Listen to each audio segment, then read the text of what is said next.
Thank you all for coming. My name is Angel Love, and this is Frank Orlik from Long Island. So I'm from Staten Island, so we got the Islands up in the house. I just want to know how many people got on a plane to be here today? Shout out. Yes, Steve, Hazel. Thank you for coming. Anybody from Long Island? Staten Island? The Bronx? Manhattan? Queens? We got everybody here. Anybody from Jersey?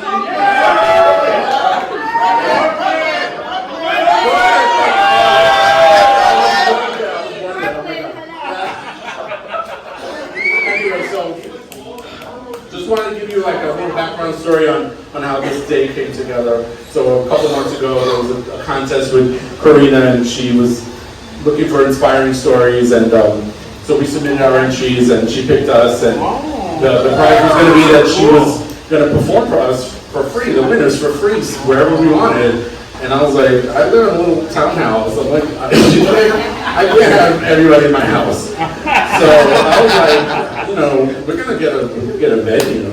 And Frank was like, what did you do? Like, I said, yeah, let's do that. So this is a combination of all that, and this is a Michele Ruiz production.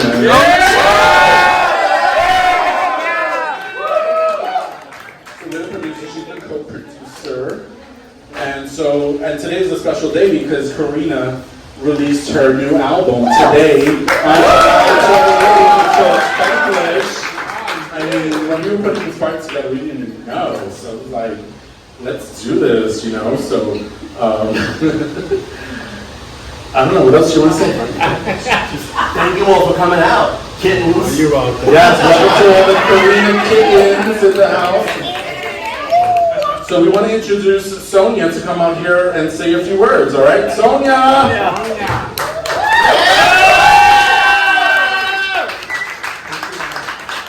All right, I'm nervous. So I'm going to sit. You're our family, don't be nervous. Oh, thank you. Oh, God.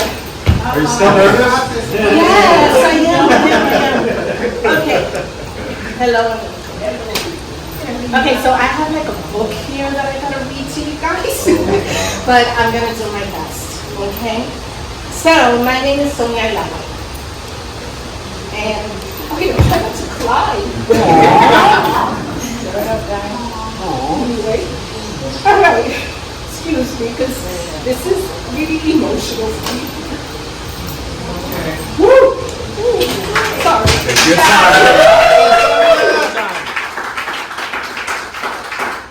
Sonia, come on. I know. I got this. Okay. I have been asked to introduce someone that literally means the world to me. I was told to talk candidly about what it was like to live with a person who I appreciate as one of the straightest human beings I have ever known. And my mother was batshit, so that's a lot. I grew up in an extremely overly dramatic household, and that was just my mother. Okay, so it was kind of living in a reality TV show a la Housewives, South Bronx, traveling through Harlem. And this was way before reality shows were ever invented. Okay? If you haven't figured it out by now, you should know, you know this person through music and art as Corina, my sister.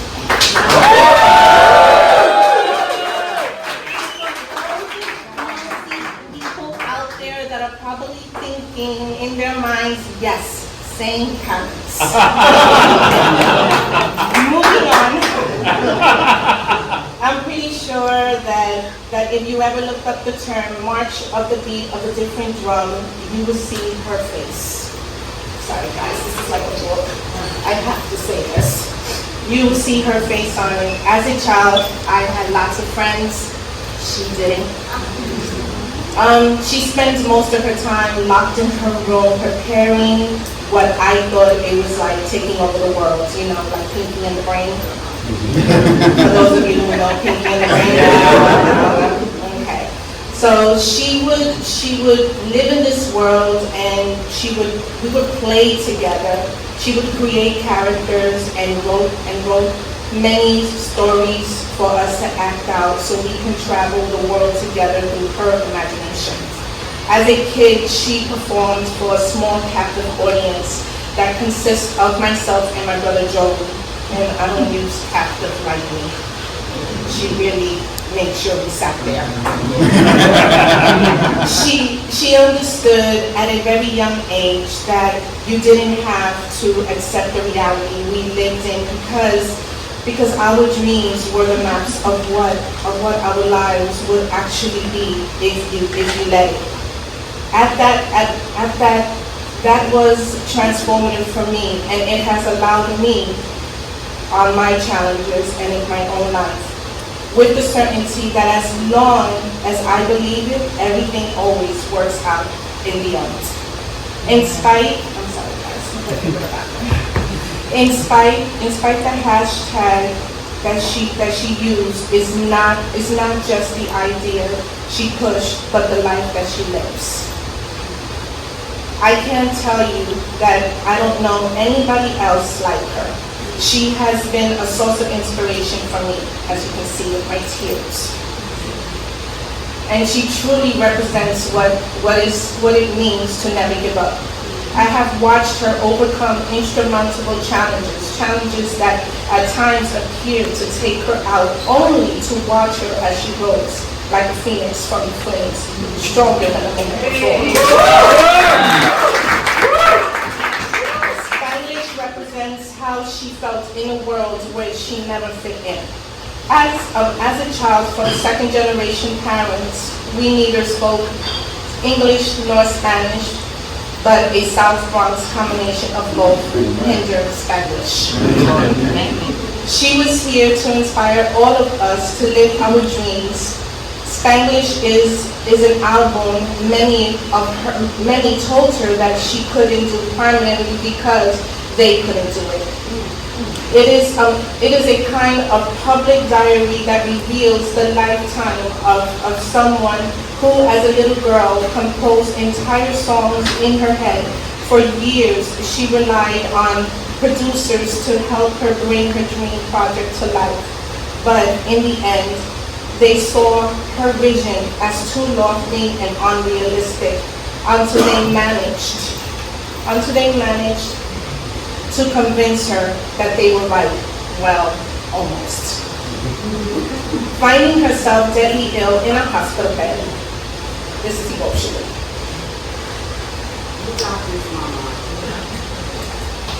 In 2018, the turning point that she needed in her life, realizing that time was running out, it made her realize how much life was taken for granted, and too much that we all take for granted, but worrying and stressing over shit that ultimately doesn't matter.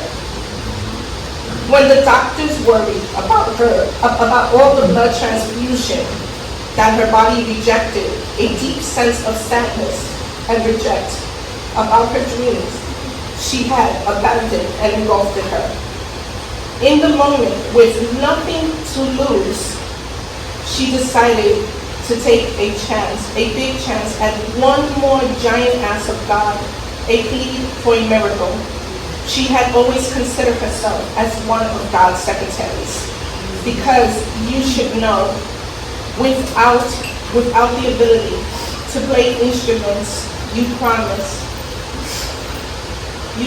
to exchange for another chance was to dedicate her life to creating the album of her dreams.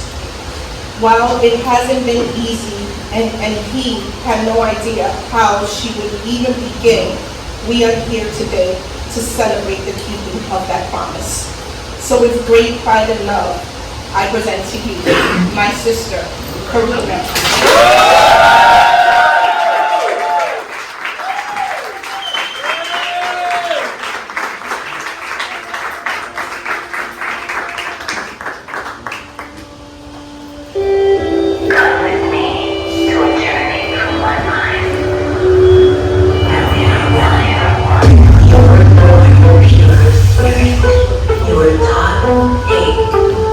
fear and taught to trust the opinions of others over your own.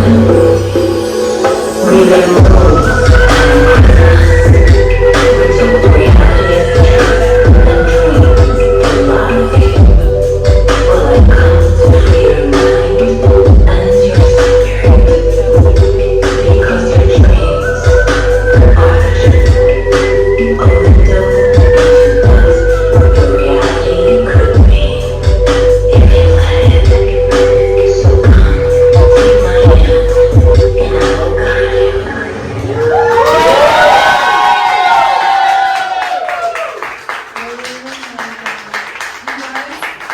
First of all, where's my sister? You did? Where are you?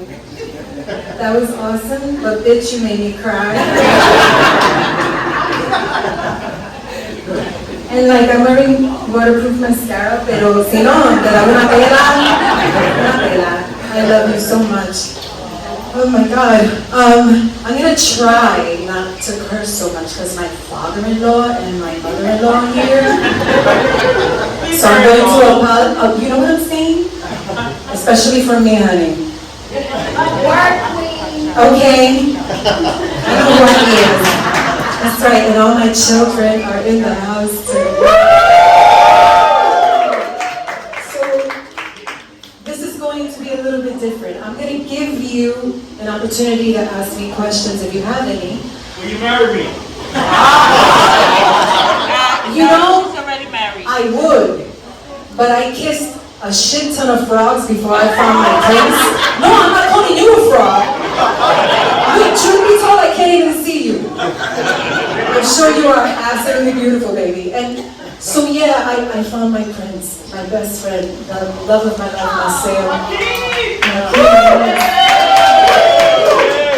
So if you don't mind, I'm gonna sit a little bit, because the first thing I'm gonna do, Frank Orlik and Angel Love Frank Orlik. And of course, Michele Ruiz. Yes. You guys, I love you so much. And it's like 30 decades, and I'm looking not so bad for 3 decades. Us too. But, okay, bitch, because you know how we do shit. I'm sorry. Anyway, I love you guys, and I knew you were going to turn this shit on. I said, listen, you're my honorary winner, and you just need 20 people, no less than 20. Bitch. My goodness. Now, there are people here that have been with me forever. I don't have a lot of friends. I have a lot of acquaintances who think they're my friends because I come as I am. If it comes out my face, it was on my mind. I don't do politically correct, because what the fuck is the point of that? I'm sorry. I love who I love, and you should love who you love, and anybody with an opinion can go. So, in the house tonight, there are some very special people, and I'm going to get to them a little bit at a time, because you should know who they are. But, when I was 8 years old, I would stand in front of the mirror in my bedroom and I would fantasize about the world that I would one day live in. That's what touched me about Angel Love's story. Because he talked about how he created a world outside of the world that was his reality. My mother was a manic depressive, and I thought that trying to commit suicide was normal. I thought all my friends had parents like mine, and mine made me watch. So when I was 8 years old, she drank half a bottle of Bacardi and down 54 pills, and then she cut herself up. And when she passed out, I did what I always did. I called 911 so they could come and get my mom, and then I woke up my dad, who was, I realized now, too afraid to deal with what was happening, so he pretended it wasn't happening. So there's a little girl that lived inside of me that knew that I could do whatever I wanted to do. And then I got into the industry, and after a good amount of beating, I forgot. And I dedicate this first song on my album. It's called Little Girl, and I dedicate it to every single person in this room who has an inner child, because your child knows the truth. It doesn't matter what body you were born in. It doesn't matter what color your skin is. It doesn't matter what sex you are. All that matters is the spirit that lives within you, which is an innocent, beautiful God child. And so I dedicate the song to all of you, and I hope. We love you. Thank you. Let's just go for it, baby. Little girl. We love you. I love you.